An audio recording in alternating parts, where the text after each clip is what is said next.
Right, folks, this is the most important concept in economics besides supply and demand. It really is. You cannot just have the government magically put $1 billion in everyone's bank account and everyone's rich. It doesn't work like that. So this explains what real savings, what it actually represents. It's all about resource allocation. I'm going to play it now. With that, play it on here. But most of it now is on autopilot anyway. Nobody wants to cut it. So you can't just keep borrowing forever. And of course, real savings just can't be manufactured out of thin air by government. We don't want the government to try to replace legitimate savings, because in order to have real economic growth financed by real savings, you have to have underconsumption. That's how the resources get freed up. Just because government can pretend that it's creating savings by just manufacturing out of thin air with a stroke of a pen doesn't mean it's legitimate. And what's happening to the economy is you're getting malinvestments. You're sending false economic signals to the economy. You're misallocating resources. You're creating bubbles. This kind of government, funny money engineered out of thin air doesn't replace legitimate savings. Legitimate savings leads to real sustainable economic growth and rising living standards. When you try to replace actual underconsumption with a printing press where nobody sacrifices, nobody saves, and the government just creates money, all you have is inflation. And in the short run, inflation can feel good.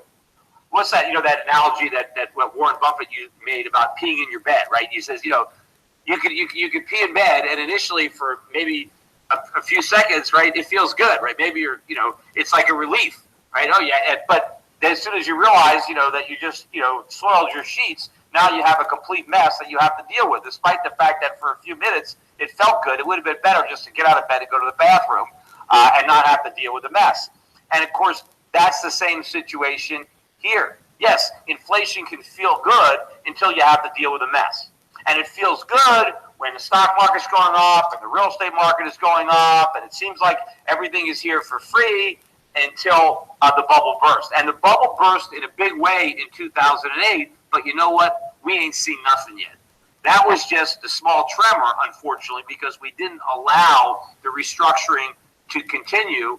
We interrupted it with this massive bubble that we now have that belongs to Donald Trump, right? This is now Donald Trump's bubble, and I wish, as I said before, he would still call it a bubble, because he needs to put the blame on Obama. He needs to put the blame on the Fed. But by tweeting out that this is great, by embracing the stock market, he owns it. Now if it goes down, it's his fault. Now if it pops, it's not a bubble. It's, oh, what did you do to ruin this great bull market? The left, the media, is ready to pounce on Donald Trump when something goes wrong, right? The stock market goes down, they're going to blame it on him. So he should be out in front. He should be saying, yeah, the stock market is going to go down because it's overpriced. It's too expensive. That's part of the solution. That's part of making America great again. We have to have a real stock market, not a bubble. We have to have a real bond market. We have to have a real real estate market. We have to have legitimate savings. We have to have real income. People have to spend out of income, not out of debt. We don't want consumers going into debt. We don't want them borrowing money to buy things they can't afford. We want them saving money. But this transition, right, is not going to be very pleasant based on the experience of the past. But he is not doing that. He is not saying that. Now we get our first look at fourth quarter GDP. Right then, folks. So, resource allocation. Now let me add a little bit more to this. So, it's all about allocating resources. So, if the money supply was doubled, you've still got the same amount of resources. So, if you were to add up the value of everything purchasable, then the price would have to double. Makes sense, doesn't it? Just as if the money supply can constrict it, that the price would fall. Think of the plot by Harry Goldfinger in James Bond. His master plan was to set off a nuclear bomb inside Fort Knox and make all the gold in there radioactive. Therefore, that gold wouldn't be on the market.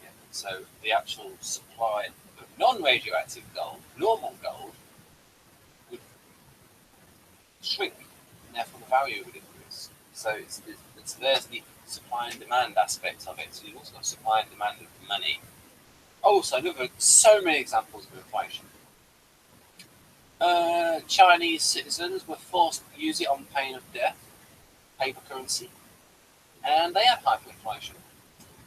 What else did we have? Oh, we have, again, surprising. The Spanish found a mountain, a mine of silver. But they mined so much silver. There were so many silver coins that the value went down. Just with this huge supply of silver coins. Right then.